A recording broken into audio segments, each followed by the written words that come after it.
Hello, I'm Zorluhan from Milliyet, and next to me is Brian, the editor-in-chief of Digiday. How are you? Good, Zorluhan. Thank you for having me. I don't know where I am, but thank you. I'm in Berlin. How is the conference going? It's going well. We're a little bit more than halfway through. Okay. I always think it's good because we do these events in the US, we do them in Europe, and we also do them in Japan. And so get to compare and contrast what's on the minds of publishers in very different markets. A lot of it's the same. You know, everyone's dealing with the same issues of how do they make money when Google and Facebook are taking most of the money. How do they figure out user experience while monetizing to the highest rate possible? How to make programmatic simple and work for them. Yeah, and video. Everyone's about video. Everyone is like very interested in video and investing in video. So you have been into like many different markets, and you have been having all these conversations with like publishers and agencies, and you know, like how do you see where we are going? Like, what do you think is going to be some like trends like moving forward in 2018? In terms of publishers or agencies, or one of the things players that someone said today that resonated with me was that it was time for publishers to get over Facebook and Google. Like, it's time to accept this as just the market. Yeah. I remember years ago I used to meet with lots of people, and they were pitching me companies doing different things, and I would always, as a reporter, I would always say, well, why won't Google just do that? And I remember one guy one time said to me, Google's not the competition, they're the environment. And that's what Google and Facebook are. They're not the competition, they're the environment. And so publishers can focus on externalities as much as they want, but they have to make their own way in this environment. And this is an environment that is, for all intents and purposes, dominated by Google and Facebook. That's probably not going to change. Yeah, like seems like a lot of publishers are very much concerned about that, but as you said, like, you know, Google and Facebook is going to be there. So for publishers, it's just a matter of like yeah, stop whining. I think those were the words that was used. I think that those are pretty good watchwords. Although at Digiday, we've gotten a lot of good run out of the fear of the duopoly. So I'll be sad if people stop fearing it. That's a good one. We're gonna have to find something else. So what about programmatic? Like, we have been hearing programmatic and for a long time, and it's always like reaching a new level, and seems like the challenges are never ending. Like every year there's a new challenge. How do you see the programmatic space like for publishers? Have you ever seen the Gartner hype cycle? No. Well, it's the adoption of new technologies, and there's one point of, and it goes to like promise, and then there's the trough of disappointment. Yep. I think we're in the trough of disappointment, whether we're coming out of the trough of disappointment or whether we're just like sort of marinating in it. I'm not totally sure, but I think a lot of that goes to, look, a lot of the promises of programmatic, that we would have fewer, better ads, they just haven't come true. The advertising experience has probably never been worse,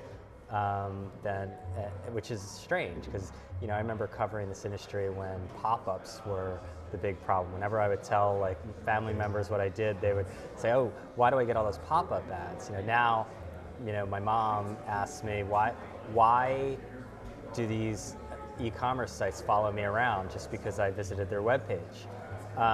And so I think we're seeing is this really bad spiral where publishers, because this market is so competitive with Google and Facebook taking so much of the growth out of it, are quote unquote forced, this is a choice, but they need to do more and more to make money. They need to use more ad tech, slow their pages down more, which leads to more ad blocking, which leads to them having to do even more ad tech and more intrusive ads.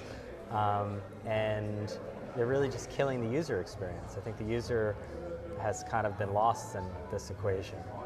So I think the big trend in programmatic, when it it comes out of this trough of disappointment, is going to be a lot fewer intermediaries. You know, we heard from Daniel at The Guardian, and he's in the restaurant over there, about all the crap inventory and secondary markets. Mm-hmm. And look, marketers are waking up to the fact that their ads are showing up in horrible places, and they're to blame.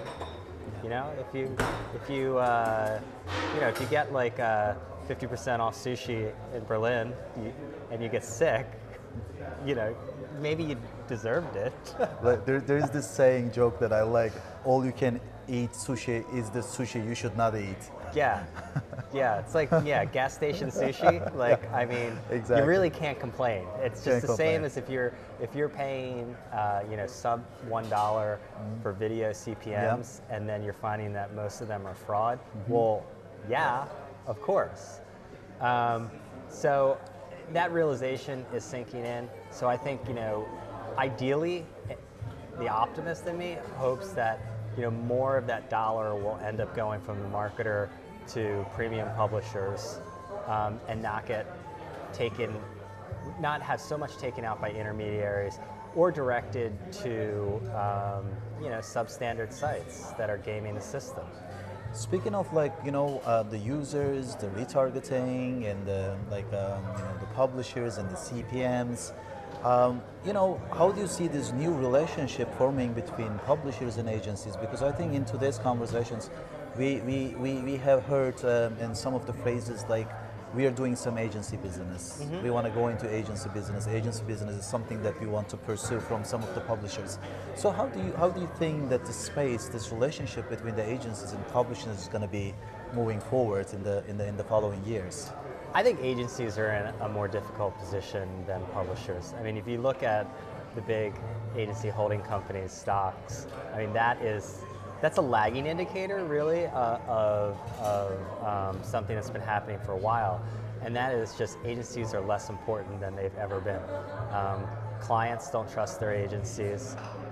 Agency services are getting commoditized. Clients are saying, why am I paying you to do all this planning when you're just turning around and giving it to Google and Facebook? Yeah. Why don't I just do that? And I think with publishers, I think one of the big rules of advertising is a CPM only goes in one direction. It goes down, never comes back up. It never comes back up. So display advertising is not going to pay the bills, and so we heard from Jed Hartman at the Washington Post about having a portfolio. It's like your investment portfolio. You're not going to be all in on stocks or all in on bonds. It's not a good idea. So you're going to diversify, and publishers are increasingly diversifying into providing agency services. For some, that's going to be production, like Vice. For some, it's going to be, for the New York Times, for instance, it's a lot more like agency-like services. They'll run like campaigns. So I think everyone's going to get into everyone else's business. I think agencies will start to try to become publishers. We're already seeing some. Yep. So the line is going to be blurring as we. Yeah, as I think everyone's trying. I think that's what digital has always done, is it blurs these lines and it causes everyone to be in everyone else's business. And that's it's an exciting thing, but it's also you get a lot more competition. Well, speaking of competition, let's talk a little bit more about the social media as well, because we know that there's a lot of social media companies. A lot of them are popping up like every other year, starting from Facebook, coming up to Snapchat right now. So how do you think the social media is playing into this space? Like, so throughout the conference, we have spotted some publishers are using Snapchat creatively, doing some experiments. So what is your take on social media? Well, I think, look, there was a lot of excitement around Snapchat, and that's mostly just because of the power of Google and Facebook. A lot of people in the market, whether they're on the marketer side or the publisher side or the technology side, they want to see a third platform emerge. I don't think it's going to be Snapchat. Snapchat probably should have sold to Zuckerberg. He was probably onto something there, because they're just going to keep copying every single thing that Snapchat does, and I think Snapchat's going to lose to Instagram. I mean, that's one of the things we heard, from a publisher like Bleacher Report, that they've got a big 11-person Snapchat Discover team, and that's great and everything like that. But really, if you read between the lines of what he was saying, at least what I heard, was that they think Instagram has more potential. Yeah. And that's probably kind of worrisome but there'll always be some new shiny platform that emerges. Yep. Was like TBH that Facebook just bought. Yeah. They'll just buy anything that gets traction. Traction. Facebook buys everything. Yeah, it's like Google's like a big monster, eating Google's all buying the cookies. up all the AI engineers, and I know that Facebook, they bought this Israeli company that just tracks, what's starting to pop in the App Store. Yep. And they just use that and just make them an offer they can't refuse. And Mark Zuckerberg pulls up in his van and is like, get in the bag. Yeah. I'm not sure where I want to. Get in the bag. Get in the bag. So, and lastly, what I want to ask you is that, which we had a conversation actually, but I want to ask it to you. I have been hearing more and more about Digiday in Istanbul. I've been getting a lot of articles and emails from Digiday, and it's getting more and more and more in Istanbul. So, and this has This has been happening recently, and it feels like there's there's a signature of yours there. So, can you tell us a little bit more what you're doing differently in Digiday that really attracts a lot of people into your site? I mean, I can't speak specifically for those from Turkey. Although I have been to Turkey a couple times, and I love Turkey, and I want to be able to come back soon to discuss. We would love to.